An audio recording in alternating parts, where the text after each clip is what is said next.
ವಿಭಜನೆಯನ್ನ ಮಾಡಬೇಕು ಅನ್ನುವಂತಹ ಕೂಗು ಇವತ್ತು ನಿನ್ನೆಯದಲ್ಲ. ಆಲ್ಮೋಸ್ಟ್ 3 ದಶಕಗಳ ಹೋರಾಟ, 3 ದಶಕಗಳ ಕೂಗು ಈಗ ಮತ್ತೆ ಮುನ್ನೆಲೆಗೆ ಬಂದಿದೆ. ಭೌಗೋಳಿಕವಾಗಿ, ರಾಜಕೀಯವಾಗಿ ದೊಡ್ಡ ಜಿಲ್ಲೆಯಾಗಿದೆ ಬೆಳಗಾವಿ. ಸೊ ಗೋಕಾಕ್ ಆಗಿರ್ಬೋದು, ಬೈಲಹೊಂಗಲ ಆಗಿರ್ಬೋದು, ಚಿಕ್ಕೋಡಿ ಆಗಿರ್ಬೋದು, ಅಥಣಿ ಜನರ ಹಲವು ದಶಕಗಳ ಕೂಗು ಈ ಸಲ ನೆರವೇರುತ್ತಾ ಅನ್ನುವಂತಹ ಪ್ರಶ್ನೆ.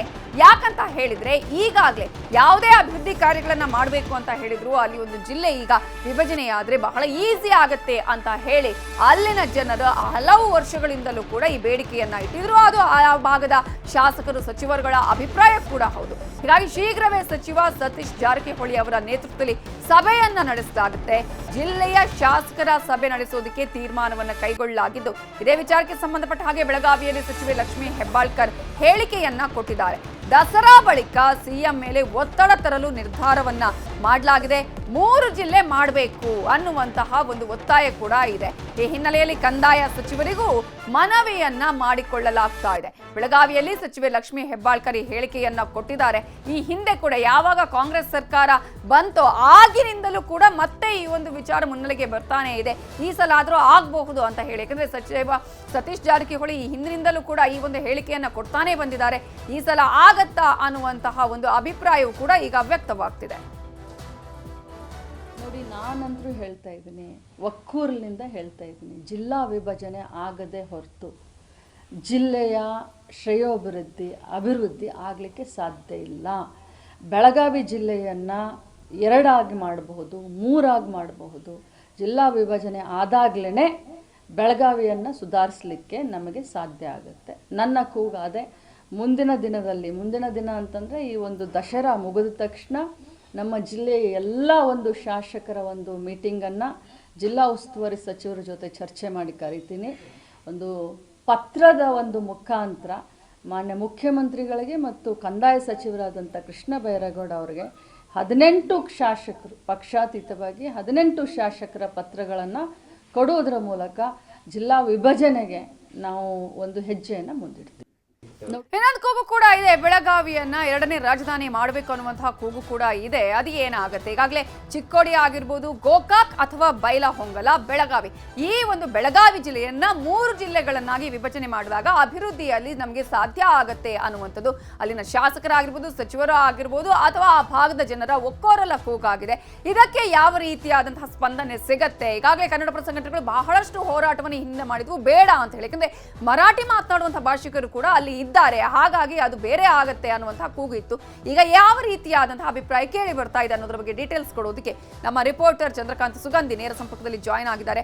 ಚಂದ್ರಕಾಂತ್, 3 ದಶಕಗಳ ಹೋರಾಟ, ಇದು ಕೂಗು ಮತ್ತೆ ಮುನ್ನೆಲೆಗೆ ಬಂದಿದೆ. ಈಗಾಗಲೇ ಕಾಂಗ್ರೆಸ್ ಸರ್ಕಾರ ಬಂದಂತ ಸಂದರ್ಭದಲ್ಲೇ ಈ ಒಂದು ಒತ್ತಡ ಕೂಡ ಕೇಳಿ ಬರ್ತಾ ಇತ್ತು. ಆದ್ರೆ ಈಗ ಮತ್ತೆ ಮುನ್ನೆಲೆಗೆ ಬಂದಿರೋದ್ರಿಂದ ಅಂತಹ ಬೆಳವಣಿಗೆಗಳು ಏನೆಲ್ಲ ನಡೆದಿದೆ, ಆ ಭಾಗದ ಶಾಸಕರು, ಸಚಿವರುಗಳು ಯಾವ ರೀತಿಯಾಗಿ ಹೋರಾಟ ಮಾಡುವಂತ ಪ್ರಯತ್ನ ಮಾಡಿದ್ದಾರೆ ಮಾತನಾಡಿಸ್ತೀನಿ. ಚಂದ್ರಕಾಂತ್ ಸುಗಂಧಿ, ಇದೇ ವಿಚಾರಕ್ಕೆ ಸಂಬಂಧಪಟ್ಟ ಹಾಗೆ ನಮ್ಮ ಜೊತೆ ಈಗ ಸಚಿವೆ ಆಗಿರುವಂತಹ ಲಕ್ಷ್ಮೀ ಹೆಬ್ಬಾಳ್ಕರ್ ಅವರು ಫೋನ್ ಸಂಪರ್ಕದಲ್ಲಿ ಜಾಯಿನ್ ಆಗಿದ್ದಾರೆ. ನಮಸ್ತೆ, ಗುಡ್ ಮಾರ್ನಿಂಗ್.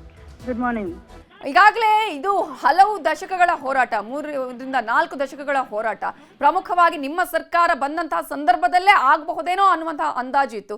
ಈಗ ಯಾವ ರೀತಿಯ ಪ್ರಾಸೆಸ್ ನಡೀತಾ ಇದೆ? ಯಾವ ರೀತಿಯ ಒತ್ತಡವನ್ನ ನೀವು ಹಾಕಿದ್ದೀರಿ? ನೋಡಿ, ಪ್ರತಿಯೊಬ್ಬರಿಗೂ ಕೂಡ ಈ ಕೆಲಸವನ್ನ ಮಾಡಬೇಕು. ಯಾಕಂದ್ರೆ 30-40 ವರ್ಷ ಹೇಳ್ದಾಗೆ ಇದು ಒಂದು ಜಿಲ್ಲೆ ವಿಭಜನೆ ಆಗಬೇಕು ಅಂತ ಹೋರಾಟ ಇದೆ. ಮುಂಚೆ ದಿವಂಗತ ಮುಖ್ಯಮಂತ್ರಿಗಳಾದಂತ JH ಪಟೇಲ್ರು ಆಲ್ಮೋಸ್ಟ್ ಎಲ್ಲ ಮಾಡಿದ್ರು, ನೋಟಿಫಿಕೇಶನ್ ಕೂಡ ಆಗಿ ಇನ್ನೇನು ಅನೌನ್ಸ್ ಆಗಿ ಅದನ್ನ ಹಿಂದೆ ತಗೊಂಡಿದ್ದಾರೆ. ಇದೇನು ಹೊಸ ಕೂಗಲ್ಲ. ಆದ್ರೆ ನಾವೆಲ್ಲ ಹೇಳ್ತಾ ಇರೋದು ಈ ಜಿಲ್ಲೆ ವಿಭಜನೆ ಆದ್ರೆ, ಯಾಕಂದ್ರೆ 18 ಕಾನ್ಸ್ಟಿಟ್ಯೂನ್ಸಿ 14 ತಾಲೂಕಾ ಇದೆ, ಇನ್ನು 3 ತಾಲೂಕಾ ಪ್ರಸ್ತಾವನೆಯನ್ನ ಕಳಿಸ್ಕೊಟ್ಟಿದೀವಿ.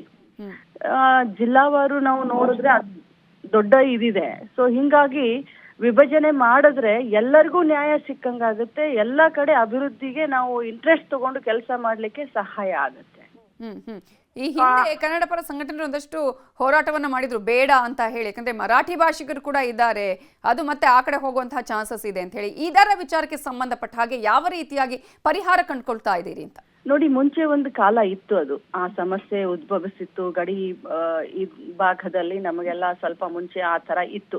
ಬಟ್ ಇವತ್ತು ಕನ್ನಡಿಗರು ಮರಾಠಿಗರು ಅಂತ ಇಲ್ಲ, ಇಲ್ಲಿ ಎಲ್ಲರೂ ಅನ್ಯೋನ್ಯವಾಗಿ ಜೀವನವನ್ನ ಸಾಗಿಸ್ತಾ ಇದ್ದೀವಿ. ಎಲ್ಲರಿಗೂ ಅಭಿವೃದ್ಧಿ ಒಂದೇ ಪ್ರಮುಖ ಬೇಡಿಕೆ ಇದೆ. ಅಭಿವೃದ್ಧಿ ಆಗಬೇಕು ಅಂತಂದ್ರೆ ನಮ್ಮ ಜಿಲ್ಲೆ ಬಹುದೊಡ್ಡ ಜಿಲ್ಲೆ, ಎಲ್ಲ ಕಡೆನೂ ನಮ್ಗೆ ನ್ಯಾಯ ಒದಗಿಸ್ಲಿಕ್ಕೆ ಸಾಧ್ಯ ಆಗ್ತಾ ಇಲ್ಲ.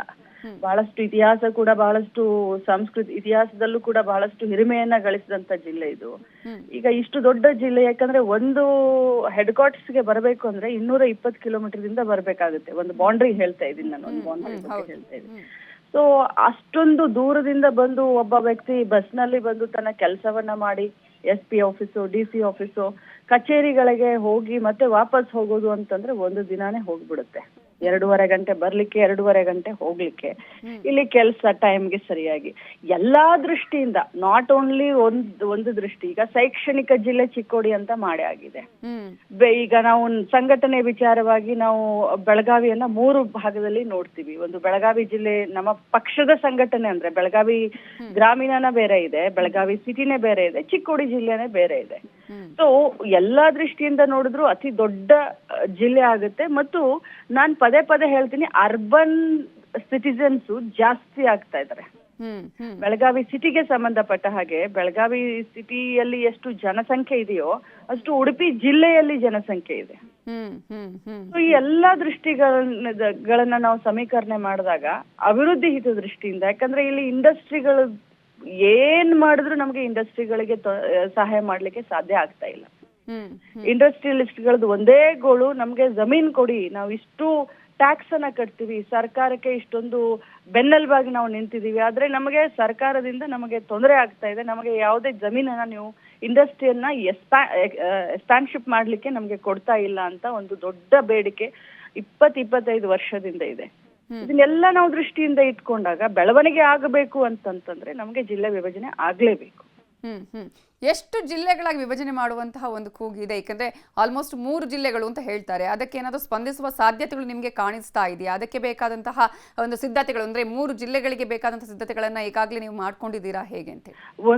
ಒಮ್ಮೆ ಅಲ್ಲ, 2 ಬಾರಿ ಅಲ್ಲ, 3-4 ಬಾರಿ ಮುಖ್ಯಮಂತ್ರಿಗಳ ಜೊತೆ ನಾವು ಮಾತನಾಡ್ದಂತ ಹಾಗೆ, ಅಂದ್ರೆ ಎಲ್ಲರನ್ನೂ ಕರೆದು ಮಾತಾಡೋದಲ್ಲ, ಸಹಜವಾಗಿ ಚರ್ಚೆ ಮಾಡುವಂತ ಸಂದರ್ಭದಲ್ಲಿ ಮುಖ್ಯಮಂತ್ರಿಗಳ ಗಮನಕ್ಕೆ ಸಂಪೂರ್ಣವಾಗಿ ಈ ಜಿಲ್ಲೆಯನ್ನ ವಿಭಜನೆ ಮಾಡುವಂತ ಚರ್ಚೆ ನಡೆಯುವಂತ ಸಂದರ್ಭದಲ್ಲಿ ಕುಲಂಕುಷವಾಗಿ ನಾವು ಅವರು ಸ್ಪಂದಿಸಿದ್ದಾರೆ. ಇನ್ನೇನು ನಾವೆಲ್ಲ ಜಿಲ್ಲೆಯ ಎಲ್ಲ ಪಕ್ಷಾತೀತ ಶಾಸಕರು ಸೇರ್ಕೊಂಡು ನಾವು ಒಂದು ಲೆಟರ್ ಅನ್ನ ಕಳಿಸೋದ್ರ ಮುಖಾಂತರ ಇದಕ್ಕೆ ಚಾಲನೆಯನ್ನ ಕೊಡ್ಬೇಕಾಗಿದೆ ಅಷ್ಟೇ. ಓಕೆ, ಅಂದ್ರೆ ಈಗ ದಸರಾ ಬಳಿಕ ಜಾಸ್ತಿ ಇನ್ನಷ್ಟು ಒತ್ತಡವನ್ನ ಹೇರ್ತೀರಾ, ಮಾತನಾಡುವಂತಹ ಪ್ರಯತ್ನಗಳು? ಖಂಡಿತವಾಗ್ಲೂ ನಾನು ಎಲ್ಲ ಶಾಸಕರ ಜೊತೆ ಮಾತನಾಡಿ ಇದನ್ನ ಮೂವ್ ಮಾಡುವಂತ ಎಲ್ಲಾ ಪ್ರಯತ್ನವನ್ನು ನಾನು ಕೈಗೆ ತಗೊಳ್ತೀನಿ. ಓಕೆ, ಧನ್ಯವಾದಗಳು ಲಕ್ಷ್ಮೀ ಹೆಬ್ಬಾಳ್ಕರ್ ಅವರೇ ನ್ಯೂಸ್ 18 ಜೊತೆ ಮಾತನಾಡಿದ್ದಕ್ಕಾಗಿ.